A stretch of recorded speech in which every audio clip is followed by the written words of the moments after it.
Today, we're at my friend Wayne and Emily's wedding with the 100mm macro for Sony, and I'll show you a few macro shots, but then we're immediately not going to do any macro shots again in the video. As a macro lens, it's obviously incredible. I'm not the best macro photographer in the world, and I am pretty impressed and happy with the results. But now, let's just use it as a regular lens for a wedding day.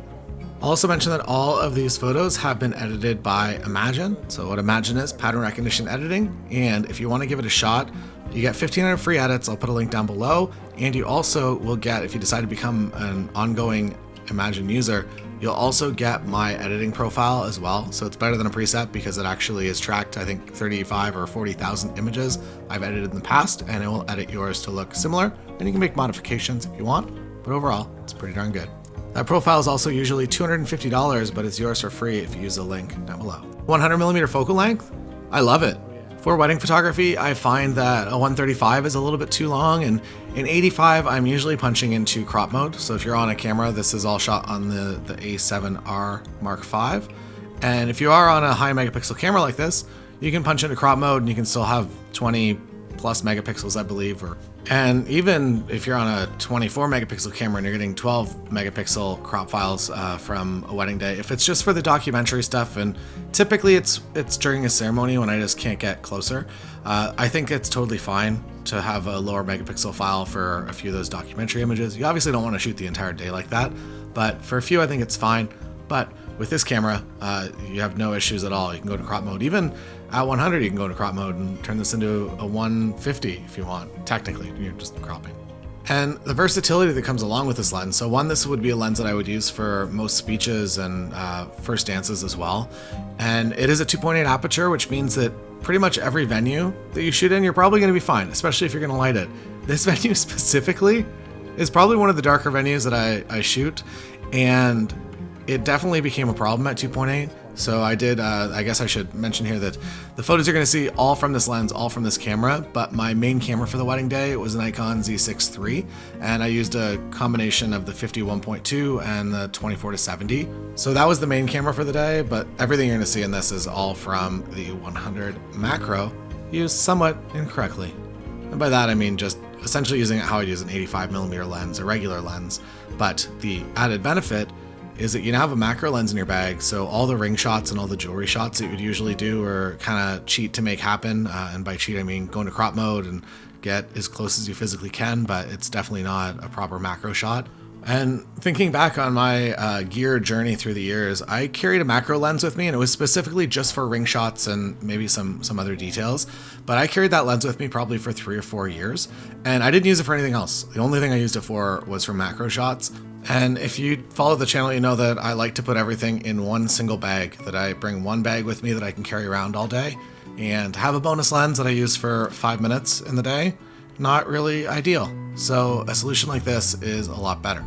The image quality is obviously out of this world. It is a GM lens, which means that it has all the best coatings and all the best everything that goes into what a Sony lens looks like in this current year. Also, this is Coach Kyle from Apple Fitness. If you're an Apple Fitness user, Coach Kyle, he yells at you, makes you work out. Now we're going outside. I put the GoPro on my main camera because, again, this is my main camera for the day. And I will show you shots only from the 100, but I didn't have anything with the GoPro on this camera. So here they are. Overall, really nice feeling. Even foreground out of focus sometimes looks weird. It looked a bit weird because of my composition, but overall, pretty happy. Colors, everything, really next level. This is Tom. You might have seen him in a YouTube video. We shot a wedding together. Now guests starting to arrive, backlit, kind of the go-to lighting for wedding photographers, and it does an incredible job with it. Background details looking really good, out of focus areas, nothing too distracting, too crazy. And then I got some macro fire shots, which I think look cool. And knowing Wayne is a woodworker, so there's a chance that, while that photo might seem completely random and weird for a normal couple, that he might find a place to print that, which I think is kind of a cool. You can have a piece of artwork that's from your wedding day, but definitely not just a photo of the two of you up in front of all your friends and family. Lindsay was shooting this wedding with me, as well as Tim. You might have already seen them in this video. And a 100mm during this ceremony was actually really helpful. I knew that it was going to be kind of a standing room, cocktail style wedding going into it, fortunately, so I did know to bring some longer lenses, as well as the 24-70, which is on my main camera because I didn't really have much space to move around up there. It does astro too. It does a good job. I don't know if it's the lens that you choose for astro, but I thought a nice little photo of the moon would be a nice add to the gallery. Now is when things get a little challenging. So Tim had a video light set up, but overall you can see from the GoPro, usually the GoPro overcompensates and makes dark situations look brighter than they are. It's doing that a little bit here, but it was definitely a darker environment, and the f2.8 aperture was barely holding on, as you can see by ISO 12,800. I also didn't run any noise reduction on these. I just showed you the images straight out of the Imagen edit. And those are some shots from the 100, used as just a general lens for a wedding, ceremony, reception, photos of the couple, some getting ready. 100mm focal length, really happy with it, and the fact that it is, well, I guess it's primarily a macro lens, but in my case, it doubles as a macro lens when needed, but it does create an incredible image in all environments, including some really challenging ones like what's going on right here, pretty much in the dark.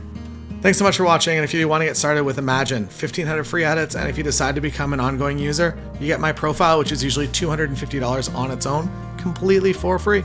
It is mailed out by a human being person at the end of every month, so it's not going to come instantly, but you will get it if you decide to sign up.